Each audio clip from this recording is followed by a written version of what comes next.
নামাজ হবে তখন চেষ্টা করবেন আপনারা আপনাদের যে সাউন্ড অতি উচ্চ স্বরে যে সাউন্ড বাজে সাধারণত ইয়াং ছেলে পেলে যারা থাকে তারা এই কাজগুলো করে।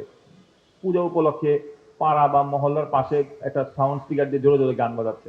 বাট একটু বুঝতে হবে যে এই সময় যে নামাজের সময়গুলো হবে ওই সময় যাতে আমার ধর্মীয় সম্প্রীতিটা বজায় থাকে, অন্যের যাতে ক্ষতি না হয়। আমাদের কোনো ধর্মই কিন্তু আমাদেরকে এই শিক্ষাটা দেয় না যে আমি আমার অনুষ্ঠান পালন করতে গিয়ে আরেকজনকে বিব্রত করছি বা ক্ষতি করছি। প্রত্যেকটা মহল্লায়, প্রত্যেকটা বাসায়, প্রত্যেকটা বিল্ডিং এ দেখা যাবে যে কিছু বয়স্ক মানুষ থাকবেন যারা অসুস্থ। উচ্চ স্বরে এমন কিছু করা যাবে না বা এমন কিছু করবো না যেটা আমার জন্য আনন্দদায়ক, অন্যের জন্য বেদনাদায়ক। তো এই জিনিসটা যাতে আমরা বজায় রাখি। ঢাকের ব্যবহার, অন্যান্য যে কার্যক্রম সেটা ইট ইজ ওকে। শাখার ব্যবহার আপনারা যেটা করবেন সেটা কোনো সমস্যা নেই, ফাইন। বাট এই ডেক সেট এগুলো বাজানোর ব্যাপারে আপনারা একটু অবশ্যই আমি আপনাদের সজাগ দৃষ্টি কামনা করি। এবং রাত্রিকালীন স্পেশালি বাজে এগুলো ইয়াং যারা হবে সাধারণত রক্ত গরম আনন্দ উৎসব করার জন্য করছে, একটু বুঝাতে হবে। আপনারা যখন আসবে মন্দিরে বা ইয়া করবে তখন এটা আপনারা একটু বুঝাবেন যে অন্যের কে ক্ষতি করে, অন্যকে বিরক্ত করে কিন্তু নিজের উৎসব পালন করাটা বেসিক্যালি কারোর জন্যই কামনীয় নয়। তো এই জিনিসটা যাতে আমাদেরকে বজায় থাকে।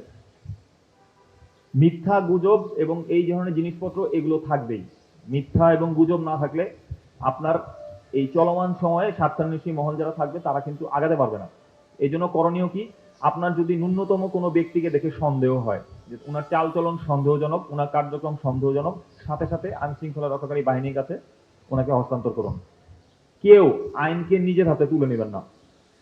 আপনাদের প্রতি আমার রিকোয়েস্ট, কেউ আইনকে নিজের হাতে তুলে নেবেন না। তাকে সাথে আপনাদের মণ্ডপের বাইরে যে তিনি থাকবেন আইন শৃঙ্খলা বাহিনী তাকে তাকে হস্তান্তর করুন। যদি না হয় তাকে রাখুন, আমাদেরকে অবগত করুন, থানায় অবগত করুন।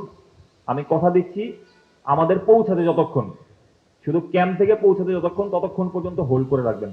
বাট কোনো বিষয় নিয়ে মারামারি, ঝগড়া বিবাদ, ফ্যাসাদ, একটা ঘটনা তৈরি হয়ে যাওয়া, হাইপ হয়ে যাওয়া, এইসব জিনিস যাতে আমাদের মধ্যে না হয়। আমি আবার বলছি, অনেকে হয়তো চেষ্টা করতে পারে যে একটা সিচুয়েশন তৈরি করে কোনো মতে এই জিনিসটাকে দিয়ে একটা হাইপ তৈরি করা যায় কিনা, ভাইরাল হওয়া যায় কিনা, এই জিনিসটার সুযোগটা যাতে আমরা না দিই।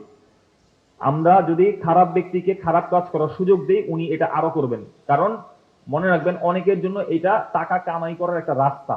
ভাইরাল হয়ে বা একটা চটকদার কথা বলে কাজ করা তার জন্য একটা ব্যবসা। বাট আপনার এবং আমার জন্য কিন্তু এটা ব্যবসা না।